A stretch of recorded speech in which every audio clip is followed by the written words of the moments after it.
Good day, Sanibonani, Dumelang, Hinda. Welcome to another Blindspot special interview today with an incredibly famous man in the world, I think, Admiral Robert Higgs. It's an absolute honor to have you actually as our second Blindspot special guest. As you know, Dr. Kingsley Makubela was our first, and we had an extensive discussion with him on his experience on Somalia, state failure, and some lessons for South Africa.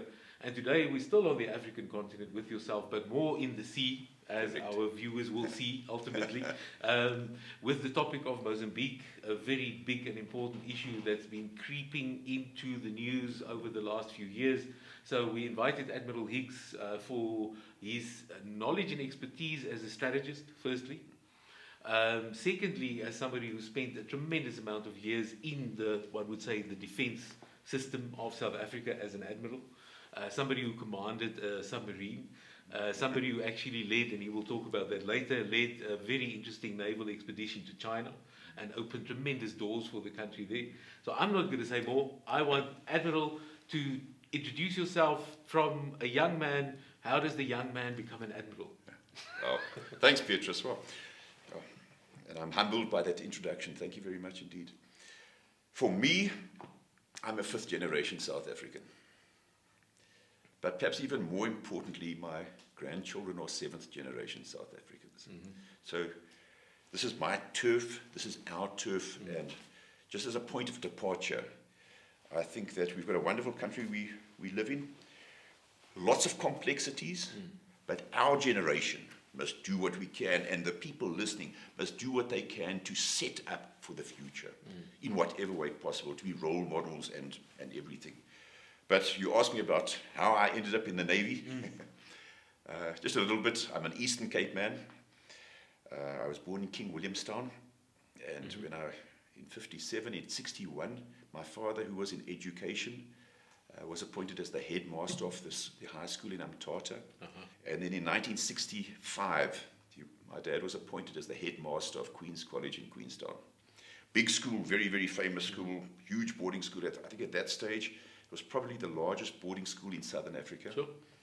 Lots of boys from all over the region were sent there. And I did my junior schooling there. And of course, there were some significant people who came out of Queens with a Queen's route. Admiral Terry Lloyd. He's a very famous South African admiral who also retired as a two-star. He also came through, but at that stage, probably one of the persons I remember best was a chap called Douglas Bader. Douglas Bader, when I was in about Standard 3 or Standard 4, was invited to Queen's as a guest speaker. Douglas Bader he fought in the Second World War. He was a pilot in the Royal Air Force. He lost his legs and he flew aircraft. He was a prisoner of war, etc. He's a huge character. And his visit as the guest speaker there made a huge impact on me. And I remember he left his cigar box, which his squadron had given him. He presented that to Queen's College to present out to a boy who's struggling against all odds.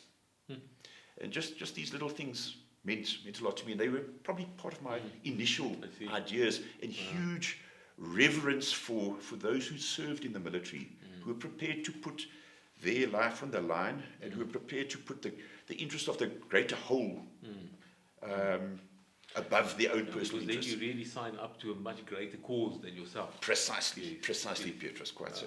And anyway, so as I started completing my junior schooling, my mother, who was very smart, and my dad, but mother in particular, she got me to believe that it would be a good idea for me to go to boarding school, which I think was a wonderful idea, because if I'd stayed on at Queen's, if I'd done anything right, it would have been favoritism. If I'd done anything wrong, I'd be letting down the family name. So I was sent off to Grey High School in Port Elizabeth. And when I was at Grey, often ships would come and visit. South African naval ships would come into PE.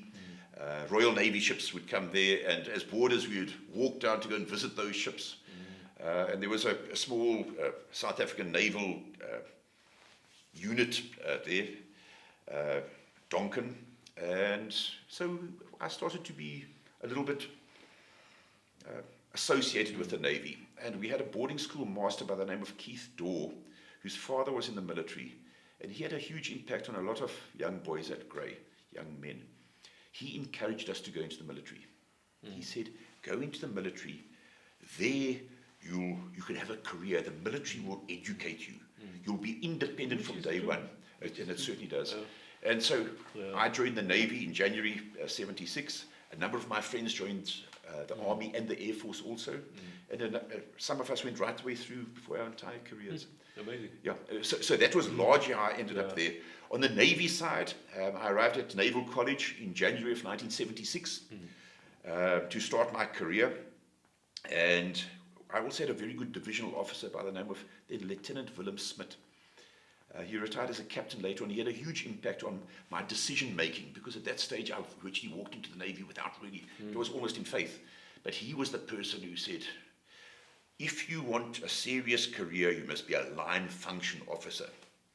You mustn't go and get involved. Put you into the path. Put me into the path, because my stronger points were maths and science and so on.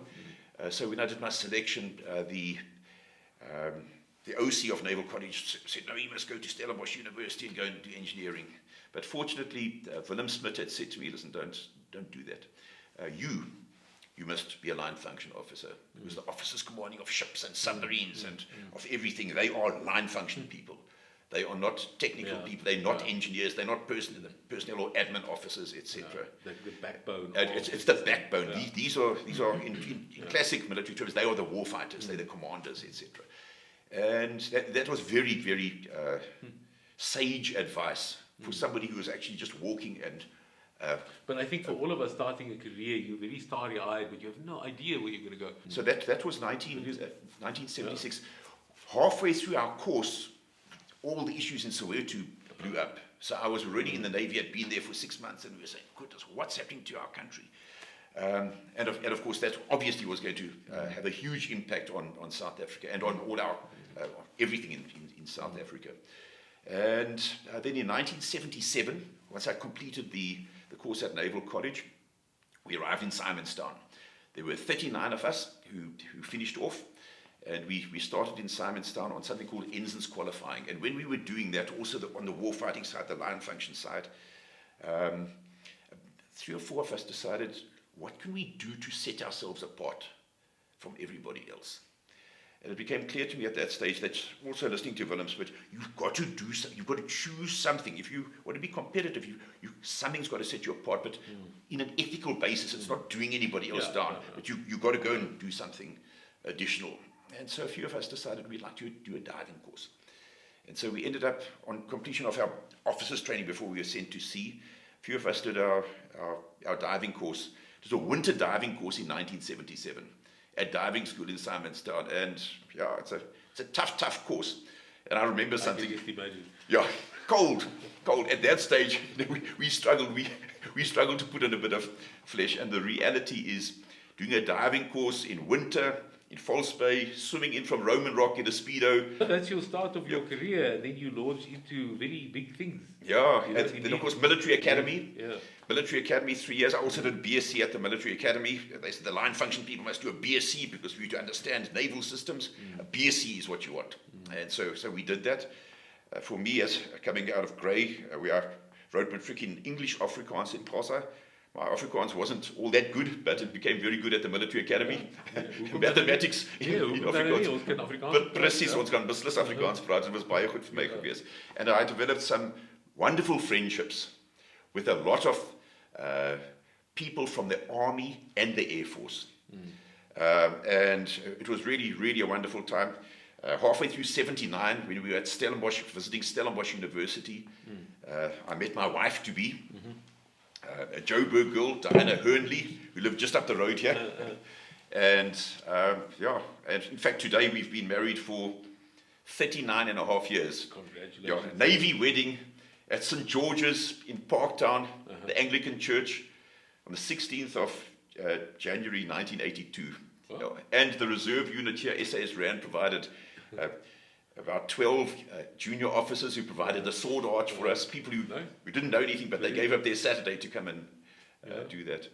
And from there, the career moved on pretty well. I was involved. You were involved in defence review.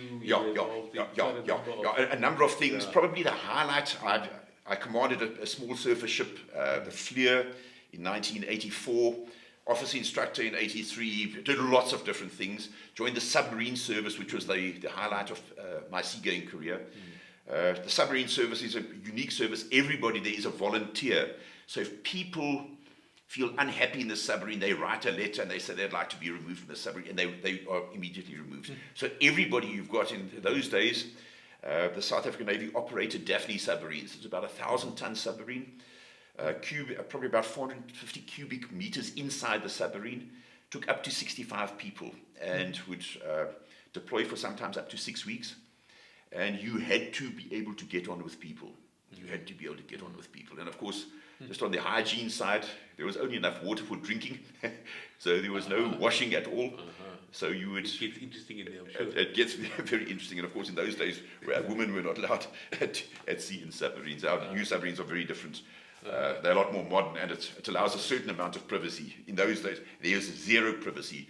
You worked the hot bunk system. So for 3 people, there'd be 2 bunks. Somebody would always be on watch, so you'd rotate between 2 bunks. Coming off things, and very, very close confines. But I think one of the wonderful things about submarines is just the people you deal with. You live in this very, very close confined. It's a hostile environment. If somebody makes a mistake, they can kill everybody quickly. If somebody at the same time is aware of things, the most junior person can save everybody on the submarine. So you end up with a unique relationship between people. Complete interdependency. Total interdependency. You know, that makes me think about your comment earlier on about, I think I made the comment, then you serve something larger than yourself. Yeah. And I think that's something very important that I'm already picking up from our conversation, that I think in the era that we are in, we always think of the person I see in the mirror first, and only that person. Yeah. I think our conception of who we are in relation to what we can serve. Yes. There's interesting problems, I think, in how we see our role as humans. But I think that's really interesting, and I think all that experience then, of course, also gears you very well to help us unpack some of the contemporary issues. And I think Admiral today may be the first, but it's beslissly last year that we will have the Admiral with us, and I think we will pick up on some of your experiences as we go through the conversation. Let's go a bit into Mozambique, because your strategic knowledge, what I find very interesting about the Admiral's work in our engagements with each other over time, things like your work on the sovereignty cycle, where you would have very deep strategic engagements with, and what do we mean by the sovereignty cycle? It's really, what are the basic building blocks of the state? Yes. What are the basic building blocks? Correct. Now, let's look at Mozambique.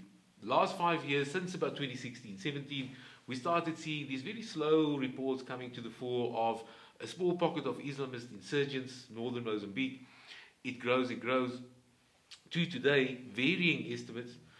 Some estimate about 500,000, some as high as 700,000 civilians displaced in the region, Cabo Delgado, northern Mozambique. Varying estimates of deaths, 2,000, 3,000, but in a situation like that, it's very difficult to make an assessment of actual number of either civilians or belligerents dead. The problem, though, is that northern Mozambique also had major offshore gas discoveries, some of the world's biggest unexploited gas reserves, ENI Total. Now, this insurgency has escalated to the point where in the last month or so, SADC also decided to send a deployment of forces into Mozambique. What is your view on conditions in Mozambique, just in general? Thanks very much for that, Petrus. If I could just step back a little bit. In December of 2010, there was a fishing vessel called Vega 5. It was fishing off the coast of Mozambique, halfway down the coast of Mozambique. And that fishing vessel was captured by pirates, by Somali pirates who took it to Somalia. And that caused a huge furor, obviously in the SADC region. And at that stage, the South African Defence Minister was Minister Sisulu, and she brought together a lot of the intelligentsia of our Navy and started looking at how we could respond. Because if you're looking at the sea, it's the commons. You know, the sea of Mozambique, the fish of Mozambique, southern Mozambique, are there today. Tomorrow they could be fish off South Africa. Everything is moving around. It is very difficult, very different from land. The sea is 70% of the earth. Perhaps the earth should actually be called the sea. Yeah, exactly. Yeah. So 70% of it is the commons, and the big thing is, how do you manage that? How do you do that with mutual understanding? And how do you, in fact, ensure commonality? And what happened is, under her leadership, a process was initiated to establish a SADC maritime security strategy, which would result in the South African Navy at that stage, because we were well funded and we are more capable than the other SADC navies, going in, playing a reasonable role in having a presence of northern Mozambique in the channel, to prevent piracy coming into SADC waters. From Somalia, actually. Correct. So it was not to go and hunt pirates and to go and sort out pirates and etc. It was preventive, and so it was to almost contain them, to make sure they didn't come into our waters. And we had a number of ships off there almost permanently for some time. I think over the years that's dissipated a lot, and it's almost an occasional presence. We had a frigate off there, which is our significant frigates, which I think was very smart for South Africa to purchase, because it gave us this capability. So that would be a frigate with a helicopter, with a boat ability to actually maintain a presence. That gives you a serious spike ability. It's a serious ability. Yeah. But what's even more significant, Petrus, and I was very privileged, in about 2012, the chief of the Mozambique Navy visited South Africa, and we took him around, showed him our Navy for a few days, and I was privileged to be his accompanying officer as a young two-star admiral. And what he said to me, he said, since the South African Navy had been maintaining a presence of northern Mozambique, southern Tanzania, he said, there's stability there. There's good order. There's good order, because the bad guys don't want to be around there, because they know a navy is a force for good. And that's just something which one must bear in mind. So if you're maintaining a presence, on land terms, people use the terminology, the bobby on the beat. You've got the policeman walking around, there is order, because people respect the policeman. He's a role model, but just his presence is there.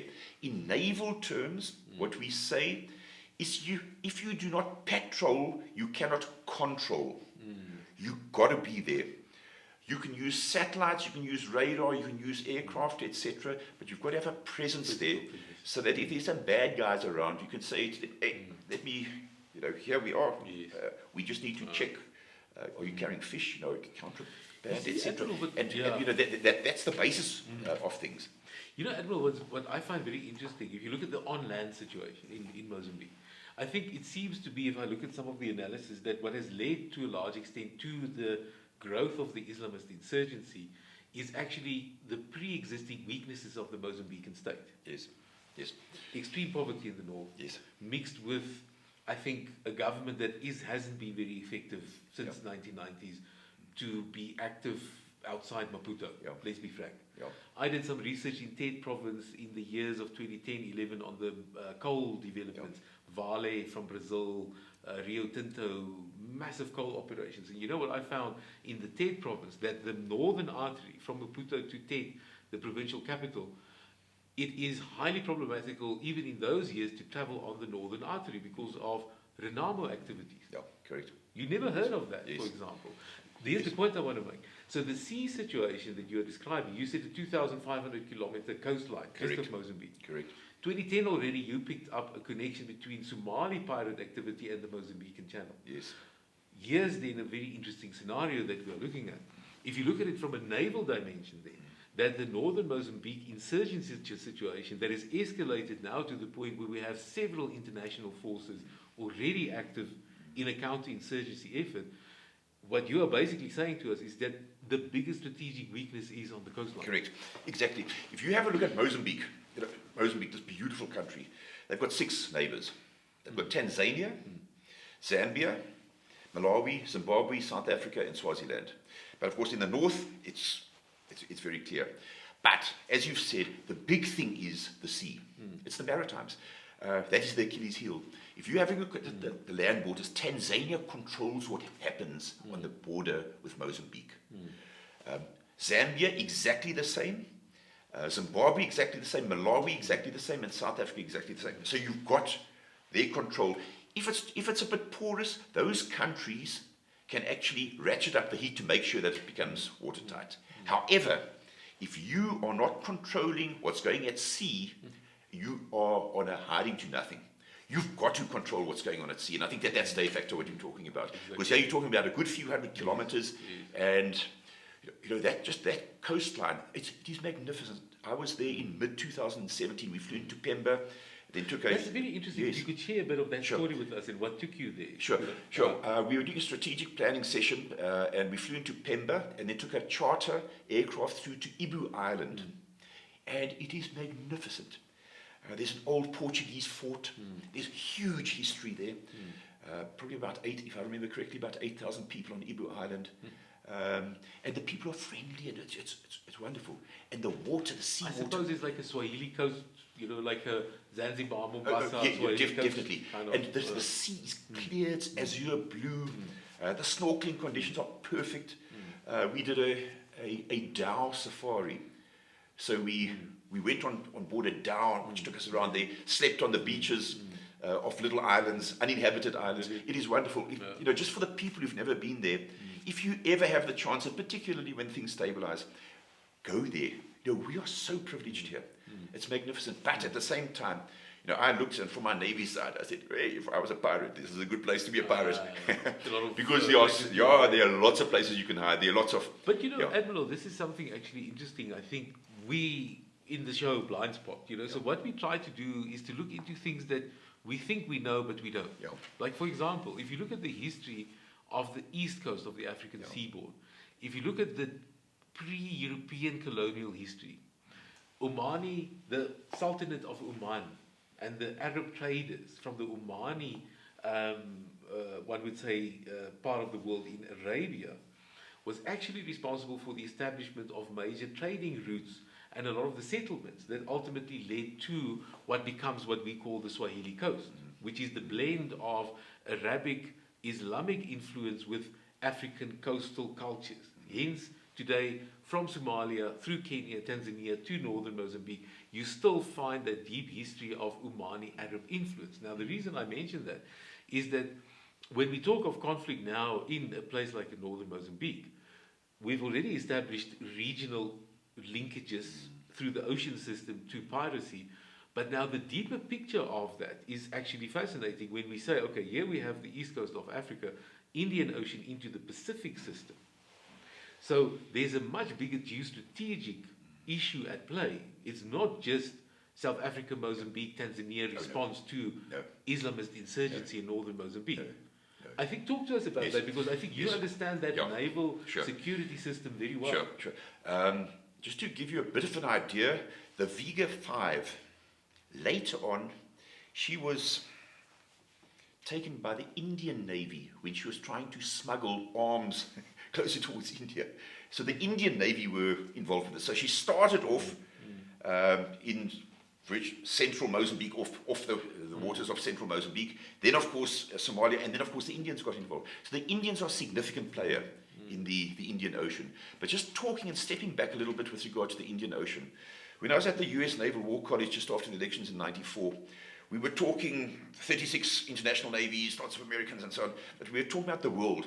And all the oceans largely were tied up, excepting for the Indian Ocean. The Atlantic, the Pacific, there's some agreements. And it was interesting. So this is 1994, 95. I said, why? And the Indian officer said to me, he said, it is because of the standoff between India and Pakistan. However, the Indian naval intelligentsia are exceedingly smart. And in 2008, the Indian intelligentsia were able to overcome that and established the Indian Ocean Naval Symposium. The first one was held in India, the second one in the UAE, And then the third one in South Africa. So there's 2008, 2010, 2012. It was hosted in South Africa. We had all the littoral states of the Indian Ocean there, including Iran. Interesting. Yeah. So we had all the players there, and these are the things which bring common sense to the issue. So the naval intelligence, the international naval intelligentsia put their minds at play in things. So if you're looking at it in the Indian Ocean, off there, major players is obviously the Indian Navy also. The French Navy are also significant players. They've got islands in the Indian Ocean, and they've got significant naval forces which often come into South Africa for maintenance. So it's very good for the South African Navy and for our maintenance structures to do this for them, because obviously they benefit from that. So they are there. But on top of it, we end up with lots of other navies involved, perhaps not to the same extent as the French, as the Indians. On occasions, the Russians come around here. The Americans come around on occasions. The British, the Chinese, who conduct anti-piracy convoys in the Gulf of Aden. In English, funny enough. So there's a lot going on. The Maritimes are the commons. And if you understand that, and you've got mutual understanding between the navies of the world, then you can talk. And as probably one of the things which has contributed towards that broader understanding, where I think that people talk about this new century being that's the century of navies, because naval diplomacy is central to shaping the new world order. And just to give you a bit of an idea, since 1969, the Navy chiefs, most of the Navy chiefs of the world have been invited together for about a week to Newport, Rhode Island, hosted by the Chief of the United States Navy. They say it is the second most powerful gathering of leaders of the world, second only to the United Nations. So you get these people together. The last one I was at was in 2011, and I think there were about 100 Navy chiefs. So that is the world's navies. The world's navies get together, and this is where mutual understanding and mutual respect is engendered. And it's something which a lot of people find hard to comprehend, because if you've just grown up in land, this town, that town, etc., you can't believe that there's commons, because there's no comments. It either belongs to that person or that person, etc., and you go and dig your foxhole to protect it. The sea is different. I can share with our viewers in preparation for this interview, I was talking to the Admiral on the phone, and we made this joke, where the navies try to find common ground or common sea. When it comes to land forces, it's like, who can I shoot at? It's like, where's a foxhole for me to go? If I'm in trouble, we do it. And you throw a bunch of naval officers together. And for me, as I was saying a bit earlier, I was so privileged to be, just after the elections in '94, to be sent to the US Naval War College, where I was on course. There were a total of 36 international naval officers from different countries, right the way from the United States to Russia, to France, to the United Kingdom, to Brazil, to Argentina, to Chile, to Japan, Maritime Self-Defense Force, to New Zealand, to India, to everybody. And there, that is where you go and sit and you talk. And you throw a bunch of naval officers together. These are mid-ranked naval officers, probably from their late 30s through to their early 50s. A lot of those people, this was almost a finishing school for them before they played very, very significant roles in their navies. But those handshakes which they established there set them in good stead. They can go and phone their brother, or nowadays their sister, naval admirals, and say, listen, what you guys actually, what's going on there? What are your politicians trying to do, so that you can actually bring stability? So I believe that this is a huge force for good in shaping the new world order. And in a way, it's a balancing factor, because you've got some very, very senior and significant players who are able to advise their elected authorities, their political authorities, on the realities of the world, based on people who operate in the commons, not based on people who are in the trenches. It's a different mindset, really. And of course, Mandela was brilliant, because this is actually the Mandela style. You know what I see in the discussion emerging is very interesting. One thing I've observed, let's say I happen to have done a lot of work around the period of Southern Sudan's independence. And one of the pieces of research I did looked into the phenomenon of peripheries, geographic peripheries, and one could say political marginalization or social marginalization. Let's call it socio-economic, political marginalization, plus the politics of peripheral regions. Now, I think what we see here now is a very interesting combination of factors coming to play in a space like northern Mozambique. Yes. Offshore, massive oil deposits, I keep on saying oil, gas deposits, with major multinational interest, of course, government interest.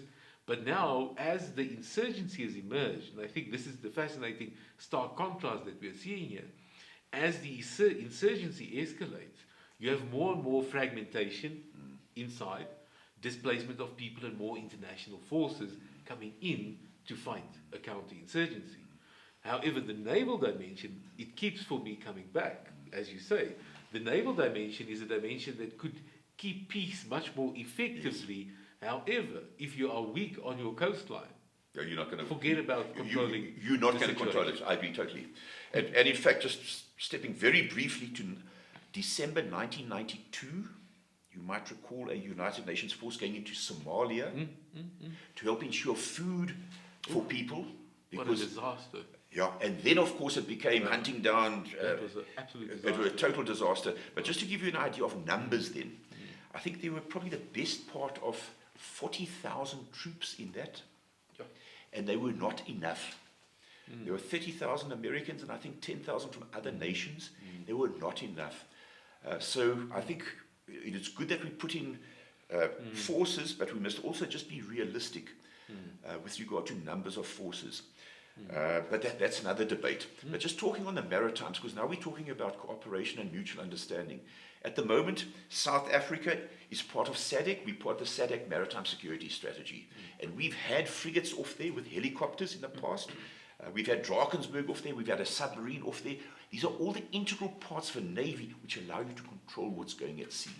But at the same time, there's a huge area for cooperation with potentially other navies. Of course. Because to have a naval presence off there is very expensive. You know, and if we decide we'd like to keep 2 frigates off there, that's a lot of money. And the reality is Mozambique Navy is battling also. They certainly don't have those assets. Tanzania is also battling. But if some other responsible navies, because a navy is an instrument of a nation state, these are not non-state players who've got navies. These are navies of relevant players. I think there might be a wonderful opportunity for a broader look at which navies who happen to be in that part of the Indian Ocean could come and almost keep watch there for a few weeks. And if, for example, you had a frigate from another nation, it could be a South African, could be a French, could be an Indian, could be whoever, frigate there, you could have observers from Mozambique, Tanzania, Namibia, Angola, Zambia, Zimbabwe on board. The helicopters which are going to go and do certain things, the boats, the marines in the boats going to go and inspect to make sure that the contraband, the arms are not coming in. It's a great opportunity for cooperation. So in a way, this total crisis and this total disaster, because it is of such vital importance, it's of vital importance to South Africa to help sort this out, but in a very collaborative way with the leadership of Mozambique. There's got to be a warm handshake. South Africa is a significant player, but Mozambique is a sovereign state, so you're equals. No, but that's true. And that's it. So our Navy chief is a 3-star. If the Mozambique Navy chief is a less, you treat everybody exactly the same. A Navy chief of the Mozambique Navy and the Russian Navy, they both stand together. And they're both respected equally, even though obviously there's a huge difference in the capabilities of the various navies. And the Americans are very good at that. You know, and hence the Sea Power for Africa, or in fact that's another thing which we can touch on, but the International Sea Power Symposium, these things, the Indian Ocean Naval Symposium, which needs to be looked at to see, because they've been having all the navies of the Indian Ocean talking now for years. It's happened every 2 years since 2008. So there's opportunity there. There's opportunity, and one must go and sit and explore that to see how we can bring that through. Because who is benefiting? Who is benefiting from this case? Nobody. No nation state is benefiting. Some nation states, and maybe, sorry, a bit of my humor, there might be some NGOs there, who actually want chaos so that they can go and tell their funders that, hey, we're doing such a good job, please fund us more. And there's possibly a little bit of truth behind this. Unfortunately, behind that, the nation states, they want stability. And one must understand that. That's why, the nation state is at the center of it. But if you put most nation states together, you'll find commonality. Through mutual understanding, you can do things. And in a way, it can almost be a catalyst for common sense to come to the region. But you're quite correct. If you don't tie up the Maritimes, man, you can have 60,000 troops in northern Mozambique. You're not going to do anything. If people are just fed from the sea, because there's no control over what's happening in the Maritimes. No, but Admiral, I think that's why this is such a serious issue for Blindspot, for our platform. If in our preparations, it's a bit tongue-in-cheek, but if you think post-1990, our transition in South Africa opens to the region, Mozambique has been host to major South African investments. Of course. If you think of the two first strategic investments in Mozambique, it was the opening of the aluminum smelting works and the Sasol operation to bring gas all the way to pipe gas from Mozambique to Sasolburg, to the petrol operation, because they use the gas in the conversion process of the coal. The reason I mentioned that, if you go to anybody who's had exposure to Mozambique, will see the South African presence in South African brands, shops, South Africans, and of course as a major holiday destination. Now, just another point. We've also, as South Africans, I think, been lulled into an idea that Islamic insurgency or Islamic terror, I hate those terms, by the way, but that's the way we engage with it in this world. It lives in Somalia. It lives in the Middle East. It does not. And Mozambique is our neighboring country with major implications. And we've seen in a very short period of 5 years the escalation of this conflict. And probably much better than I do, the dynamic effect of an insurgency. It's not just the dynamic effect of mobilizing a state force. The dynamic effect of an insurgent force is like quicksilver, and it's a very difficult thing to contain. I've just seen it in some of my own experience in some active war fronts on the African continent. How acidic the effect is, on the state, on the people, on the economy, and that is the major concern. What is the weakness? What is the hole that's now appearing in a very strategic part of SADC? I don't know. Any final views from your side? The biggest strategic picture. How do you see? I think the biggest strategic picture there's got to be the intelligentsia of the region needs to be flung at this. We've got to look at this very smartly. There's not purely a military solution. There's not purely an army solution. There's not purely a maritime solution.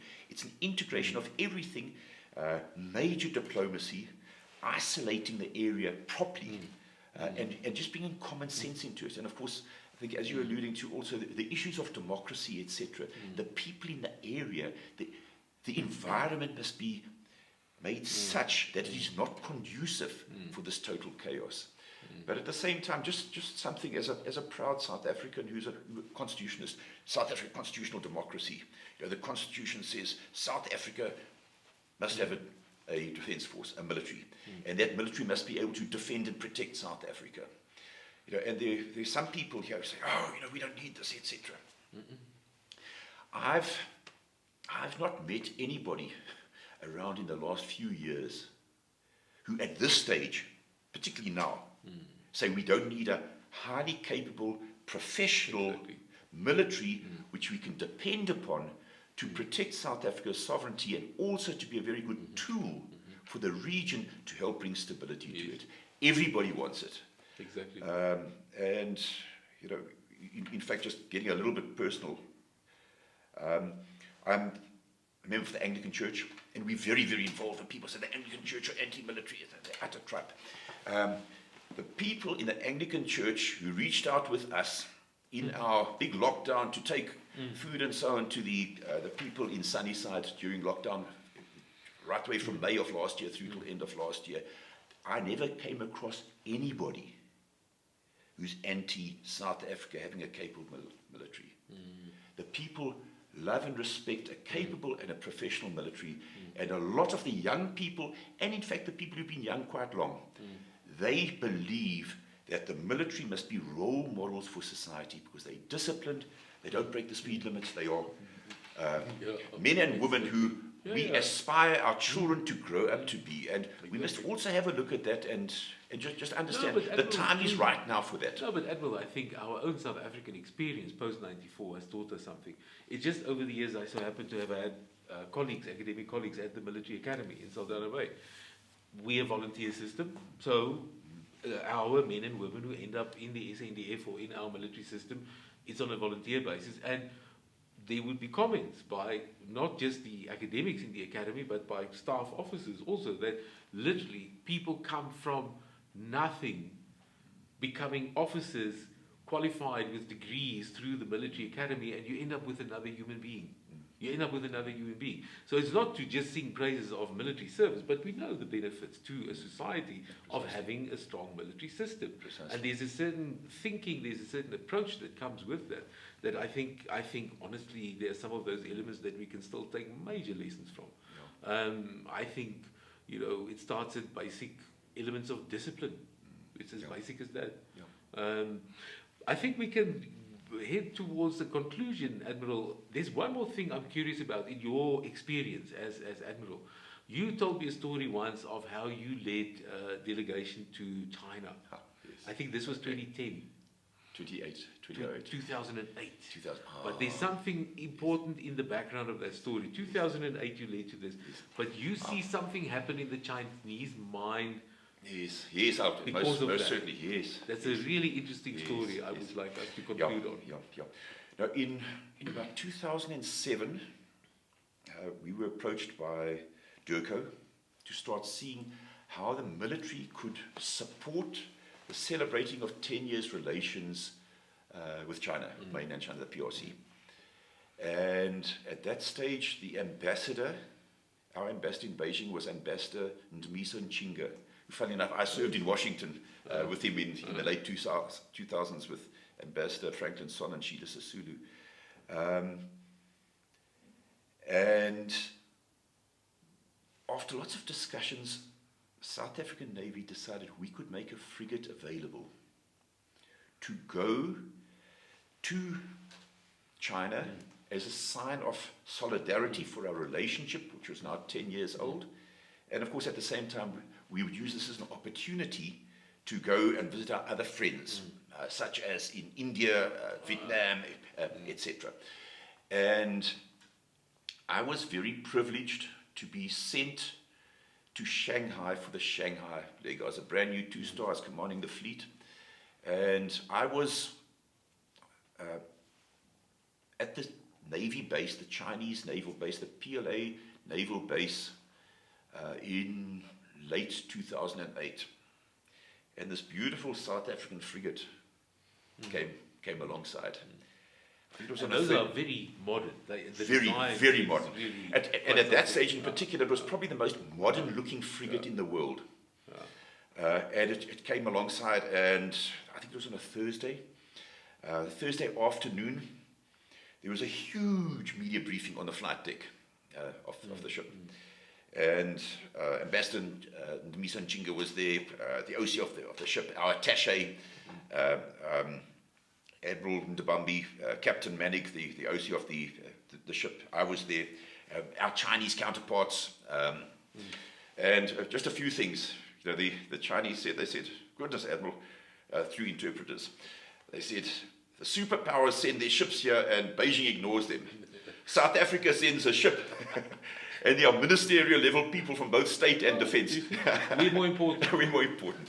Yeah, but it was interesting. I think there were over 12. I think there were 14 media feeds. So it drew a lot. It drew huge attention. Huge attention. And on this Saturday, this is not gunboat diplomacy. This is This is naval this is naval diplomacy. This is what we call them grey diplomats. This is classic naval diplomacy. And on the Saturday, about 20 retired Chinese generals and admirals and their spouses came to visit the ship, and it was my responsibility to take them through the ship. And afterwards, the leader of the pack said to me, he said, "Admiral, this visit has changed China's perception of South Africa." You see. He said, "This ship, One frigate, one visit, 100 people, but also, it was a brilliant thing. The OC, the ship's company, there was not one disciplinary incident. It was all perfect. One disciplinary incident, and that thing would have been lost." He said, "This has changed China's perception of South Africa. Here they see a nation which can send the most modern-looking frigate in the world." I say most modern-looking because it's actually a very modest frigate. But it's got a huge presence, and it's a balanced frigate, and it's reasonably capable, but it's nowhere near the equivalent of the superpowers, etc., with cost and so on. And they said that frigate coming here on its own, said often we would have sent at least 3 ships because it's wise, just in case something goes wrong. So there's risk associated with just one ship. But the South Africans did it. And what they said is men and women serving together in the same ship. And the women who were not, they were serving in full-time, serious line functions. They were not there in secondary support functions. And then the other point they made is having people of all races together, visibly of all races. He said, "We did not expect that." That's interesting. He said, "We did not expect," and that's what makes you formidable. And we see this as a sign of strength of South Africa, and we respect strong. We don't respect weak. That's interesting. Admiral, why I find that interesting, in some of my roles in the past, we've had very similar experience in international engagements where the South African delegation enters a room and people kind of get confused. Okay, there's something of everything there. And South Africans, we can fight like cats and dogs at home, but when it comes to pulling the wagon in some international engagement, somehow it all gels, and they see a coherent team that is completely diverse. I think that's a very interesting strength we have. Correct. That we as South Africans sometimes do not understand. We take it for granted, but it is a unique strength, and we must keep it this way. Exactly. We mustn't let the minorities not be part of this. Brilliant. Because it's the minorities which make it powerful. Interesting. If everybody's the same, people say, there we go, etc. But the minorities, men and women, different races, different religions, languages, making it work together, that is unique South African. That is what allows us to bat above our weight. And in fact, as I testified at Sereti in 2013, when I joined the Navy, I never thought I'd be under oath for 2 days, camera, international TV. In the hot seat. Hot seat, and advocate 5 meters that way, advocate 5 meters that way. But I'm a naval officer, and we see it. We say it as we see it, and that's it. I've got nothing to be ashamed of, and that's who we are. If anything, a hell of a lot to be proud of being a South African. But the big thing is that is the thing which makes one strong. That's the thing which makes one strong and makes one confident that we can actually take on the world, and allows us to bat way above our weight. And that's where we belong. We mustn't be batting way below our weight, whereas perhaps we might be doing that too much. It doesn't mean that we must be the bully boys when we're sorting out, when we're assisting Mozambique stabilize a Mozambique situation. We need great, adroit diplomacy so that we don't become the big bad brother or the big bad sister. We've got to do that, and we've got to do that smart. And as I sincerely believe, and I've seen it, the navies and navy leadership is central to this thing. And if we do it right, we can make a huge, huge difference. And until our next special, thank you very much.